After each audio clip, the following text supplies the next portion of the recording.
Blanchy, hein. Hello Olivier, bonjour. Oui, bonjour. Réserviste dans l'armée, 43 ans, fonctionnaire territorial. Vous en pensez quoi cette histoire? Vous connaissez bien l'armée alors? Écoutez, bonjour à tous, bonjour à vous l'invité. Donc je vous ai écouté sagement, j'ai entendu du bien et du beaucoup moins bien. Écoutez, moi je suis depuis 12 ans réserviste. Donc je fais j'ai fait une vingtaine de Vigipirates donc sur toute la France, pas mal sur Paris. Donc je travaille énormément, je suis à la réserve avec des militaires d'actifs. Et je peux vous dire que c'est vrai qu'il peut y avoir une montée d'islamophobie au sein de l'armée.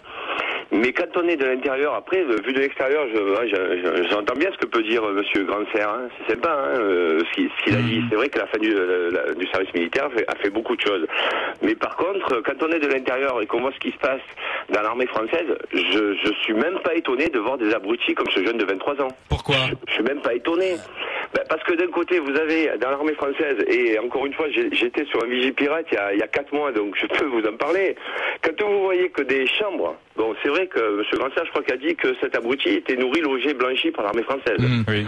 D'accord, mais il y a d'autres abrutis qui sont dans notre camp, qui ont d'autres couleurs, qui font partie, qui ont le même drapeau que cet abruti-là, qui eux-mêmes, sur mon avant-dernier Vigipirate à Paris, donc c'était au Fort de l'Est, vous aviez pas moins de 4 personnes barbus qui ont viré tous mes gars de la chambre, parce que c'était l'heure de la prière. Ils les ont virés de la chambre.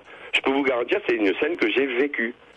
Mes premières classes. Olivier, c'est Sylvain. Ils venaient d'où justement? Ce sont des militaires de l'armée française. D'accord, militaires musulmans de l'armée française. Musulmans de l'armée française. Ils les ont virés, parce que les chambres de l'armée française sont des chambres d'administration. Oui. On n'a pas à y prier. On n'a pas à y prier que ce soit pour les catholiques, les juifs ou les musulmans. Et il y a un lieu de culte pour les musulmans dans la caserne? Moi, je peux vous garantir sur tous les lieux où je suis passé, où je passe encore, il y a tout ce qu'il faut pour les musulmans en France. Alors quand j'entends M. Zécry, moi je voulais intervenir justement au propos de M. Zécry, ce qui a été dit hier sur BFM TV. Qui dénonce la montée de l'islamophobie. Mais attendez, parce que Olivier, vous avez commencé votre propos en disant il y a une montée quand même des idées d'extrême droite.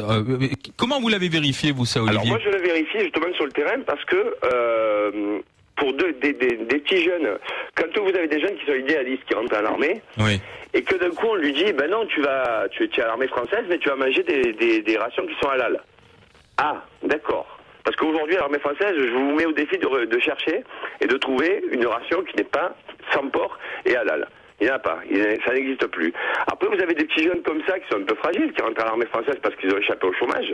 Moi, j'ai 43 ans, donc je suis juste réserviste. Je fais, au bas mot, c'est une cinquantaine de jours à 60 jours par an avec l'armée française, avec des militaires actifs. Donc vous êtes en train de me dire que l'armée française c'est communautarisé aussi, quoi, en fait, c'est ça? Ah ben bien sûr. Ah non, mais je vous garantis. Et ils avaient ces jeunes-là sur ce Vigipirate en Seine-Saint-Denis, là, donc au Fort de l'Est.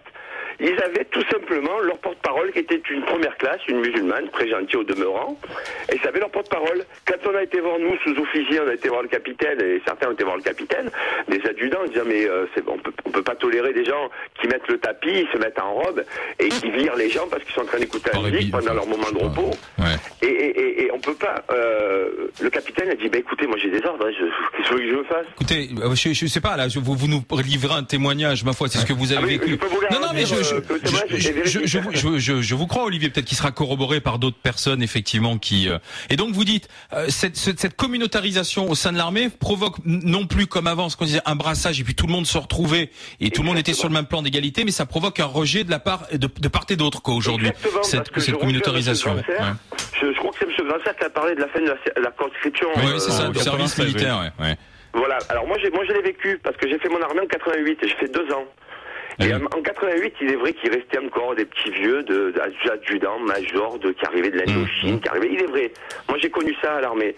Mais à cette époque-là, moi, je peux vous garantir que pendant mes 2 ans d'armée, après j'ai fini caporal-chef, pendant mes 2 ans d'armée, il y avait des Arabes. Excusez-moi, je suis obligé de dire arabe, mais c'est peut-être pris pour du racisme. Je suis d'accord avec monsieur l'agriculteur, je ne me rappelle plus son Didier, prénom. Voilà. Et bon, il y avait des Arabes, il y avait quelques Juifs, parce qu'ils étaient très peu, parce qu'ils font l'armée en Israël. Il y avait quelques Juifs, et il y avait des chrétiens. Mais on était tous ensemble, il y avait personne qui parlait de religion. Et je peux vous garantir, moi j'avais 3 Arabes sous mes ordres, et 3 Algériens sous mes ordres. Les 3 Français surtout. Ils étaient devant le drapeau français, ils chantaient la Marseillaise. Et donc aujourd'hui, ce que dit Olivier, c'est qu'on s'est communautarisé